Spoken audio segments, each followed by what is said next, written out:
Filament. We've got a lot of choices and a few important things to know. We're going to go over a bit of a buying guide to help you have a better printing experience.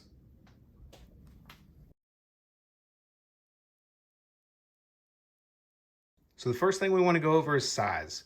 You're going to see filament in 1.75 millimeter and 2.85 millimeter, or also sometimes labeled as 3.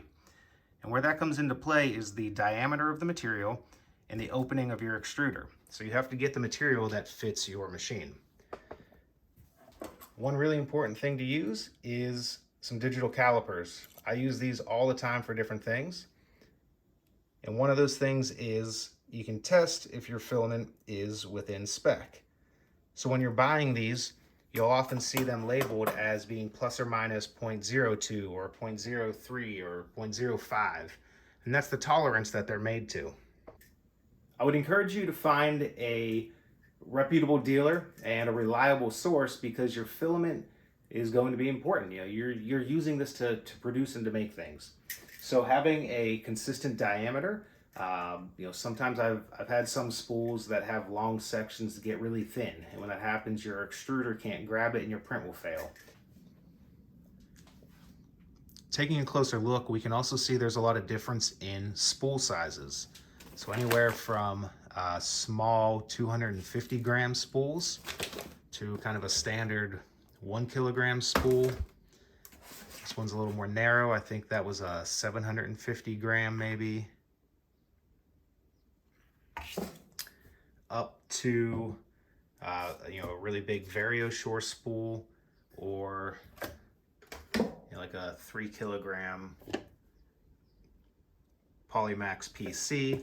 Now these bigger ones, you can see they're coming in some different sizes. So a lot of the 1 kilograms are a pretty standard size, but the bigger ones could be a different diameter, whereas this one's a little wider and a little smaller diameter, and the Varioshore is bigger. So you want to make sure that you have a storage solution for that, a way to dry those, but then also can those fit on your spool holder. I'm switching to some now that use cardboard spools to be more recyclable. So I have some coming from Overture, and I think one from Polymaker for PETG, to see how those do. Because there's a lot of material. We run through a lot of spools. Each spool might make like 2 sockets. So that ends up being a lot of plastic to throw away, and a lot of these can't be recycled. That brings us into the next one, which is how much do things actually weigh? So 4 millimeter PETG socket, we've got 486 grams. That's pretty normal. So, a 1 kilogram spool you can expect to get maybe 2 sockets out of, with a little bit extra to kind of do some calibration. TPU socket, that one's a little thinner. I think that was a 3 millimeter. We're at 334 grams on that. A Varioshore socket. These are really light. That's 196, because they are half air after you print them and it bubbles off. Polymax PC. That's a pretty heavy one. That's a big socket with a pretty dense base. So we're up at 584 on that, with a 4-hole pattern built into it, which adds a lot of distal weight. A polypropylene wrist brace, 69 grams. Now that one had some supports on it when I printed it. It was somewhere between 90 and 100 grams printed. So that should help you get an idea of how much things are actually going to weigh. And then what you want to do is use that information to guide how you buy.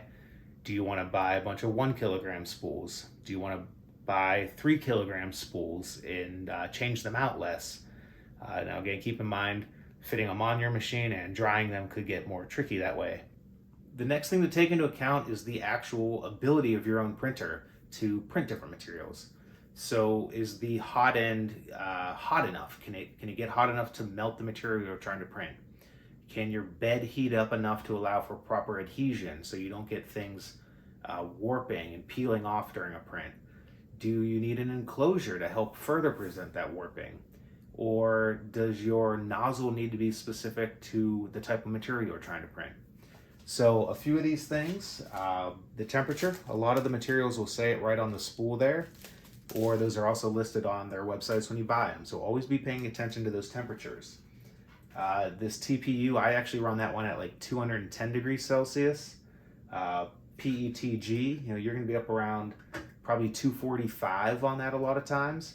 And getting up into that 245 Celsius range is kind of the top end for a lot of printers that have a PTFE lined hot end.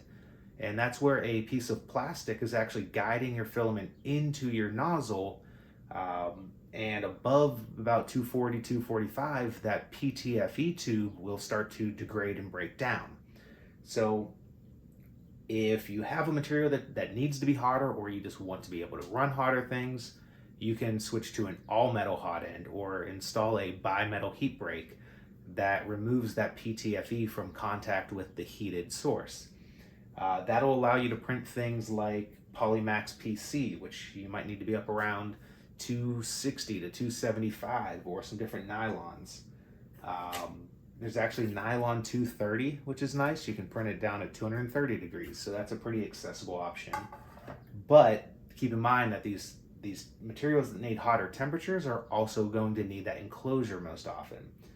So the other thing to keep in mind is abrasive materials. So material with carbon fiber in it. That's going to be really rough on your nozzle. And if you're using a typical brass nozzle, it's going to tear through that and actually widen your opening as it prints, because it'll basically sand out the inner surface. So you'll probably need to print with something like a hardened steel nozzle, or some more expensive ones that are designed specifically to handle that stuff. All right, so that's a lot of information. If you have any questions, head over to the Lemon Lattice discussion forums, leave a message there in the materials section, and we can answer those. You can also comment on the videos, or just send me a direct message. Couple places you can buy filament. So Amazon has a pretty nice selection of a lot of things, and I believe they pretty much ship worldwide. If you're in the United States, Matterhackers is a nice one. So Matterhackers.com. They have some of their own materials on kind of the budget end of things. They call it their build series, and they also have their pro materials and materials from other people. In the European Union area, I believe 3D Jake is a good one. So 3djake.com. Or you could always go direct to the source. So Tallman 3D sells direct. I think they also have an Amazon shop. A handful of these do. Same with Polymaker. Yeah, so just check them out. Find what you want. Color-wise, TPUs have a lot of options. So you if you're making flexible inner sockets or covers, there's a lot of choices there. I've only found one so far that's got the sparklies in it, and that was the Fiber Flex 40D from Fiberlogy. I've printed some covers lately and posted those if you want to see it. I'm hoping that we get more options with glitter like that. Obviously the PETGs are going to come in a lot of colors if you want anything besides clear. A lot of the nylons and some of the other special ones, you're going to get either a choice of natural, which is going to be like a white or an off-white, or black. And the best color options seem to be with PLA. A lot of fancy stuff there, but I personally haven't found much use for PLA in prosthetics and orthotics. So I don't know what the chemistry is on how the filaments are made, but hopefully some of those color options and those more unique things can filter their way into other things, especially flexibles, and we can get more choices that way down the line.